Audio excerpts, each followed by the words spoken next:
So for snaps, there's two sides. There is a male side, which we're working with now, and then a female side that I'll show you in a little while. This coat that I have, it is a great coat, and it was very cheaply manufactured. I don't know if you can see from here, probably not, but the ones that were sewn on by the factory have like 3 stitches. I see 3, there were probably originally 4, and clearly it's still coming off, so I'm gonna have to sew that one back on too. Anyway, we want redundancy for these, so we're gonna do, probably for this size, 3 stitches for each of the holes. And it's good to have backups, 2 or 3 stitches, and tying it off every so often is going to be important as well, because these type of snaps often have little burrs on the inside of the holes that kind of wear away at the thread as time goes on and use happens. So I'm going to start off by trimming away the excess thread. And before you trim away all of it, you'll want to put your needle up through all of the layers to kind of mark where the stitch originally was. So there's the last of my thread. Pull the needle through. I forgot to tie the knot. One moment, please. It's a good example of the second type of knot that I showed you in an earlier video. So, right in between the other 2 snaps, I choose any hole that you want and kind of orient the snap where it is that you want it to be, and that's looking pretty even. So next, take up a little bit of the fabric, pull it through once, and this is what's called a whip stitch. It just whips through whatever material you're trying to grab. So I'm going to do 4 stitches each because it looks like that's what's going to fit. And then just for added redundancy, especially with costumes that are heavier use, take up all of the thread. You can see I just slid it underneath all of the stitches I just did, leaving a little bit of a loop.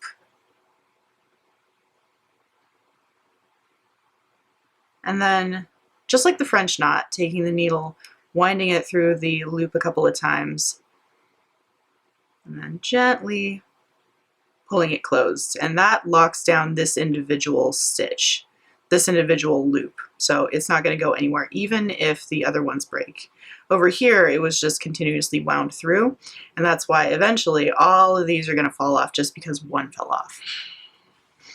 And so to effectively hide how you transfer from one loop to the other, go in just underneath the knot that you've created and thread underneath the snap itself to come out through the next one. Then repeat.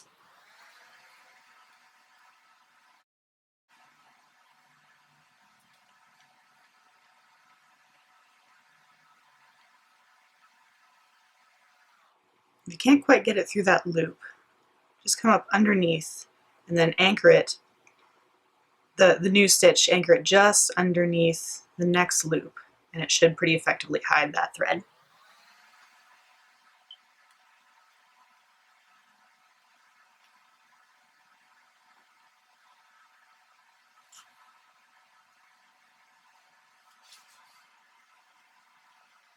It's the easiest if you start from outside the snap and go underneath.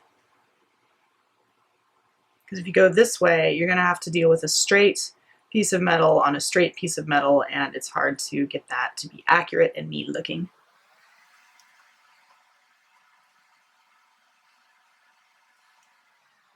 Okay, got 3 or 4 stitches on all of the holes.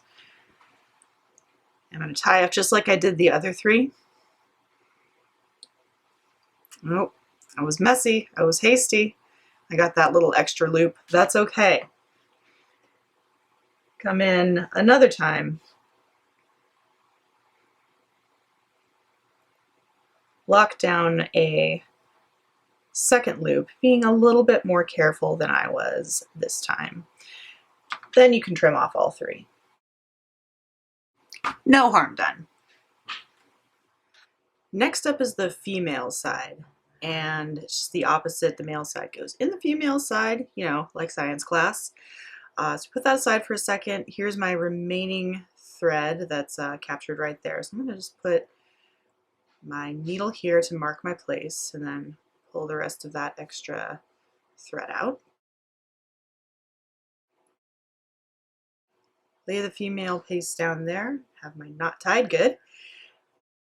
Just kind of guesstimate where it goes. And so we can't start from underneath the fabric because then the knot would show on the right side of the fabric. We're starting from the lining side. So we start by picking up just a few little threads, and to further secure that, if you have a looser weave or a knit, I like to put my needle through the doubled end just to kind of anchor it down like so, and come up through one of the loops, double checking to see that my placement is correct. Looks good. Kind of repeat the process that we did for the male side. Not pulling too tight because, again, there could be burrs on the inside of this that will cut your thread as you do it. And if you're pulling tight, it will kind of pucker down where you're sewing it because there is kind of a three-dimensional shelf here that if you pull it down, it's going to pull that fabric up, which doesn't look great. Still functional, but it's not as neat as it could be.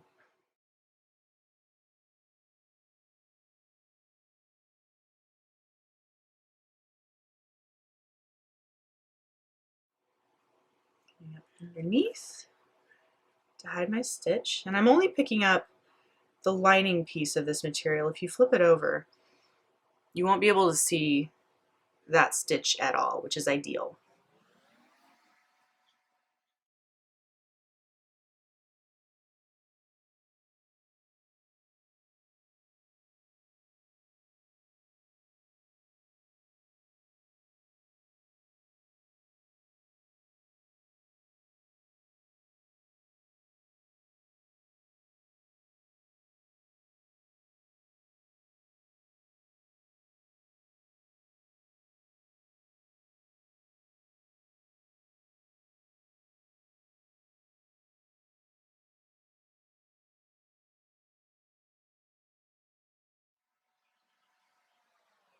If you're an actor, knowing how to do this will make you a rare gem, especially if you're working in smaller theaters that don't necessarily have costume staff on call or on site at all times, and something like this pops off. You can volunteer yourself to be like, I know how to do this, and the stage manager will sing your praises.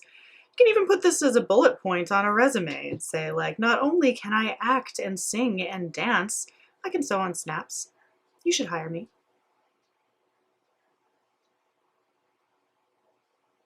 Okay, I'm just giving it an extra knot to be perfectly secure and trim it down.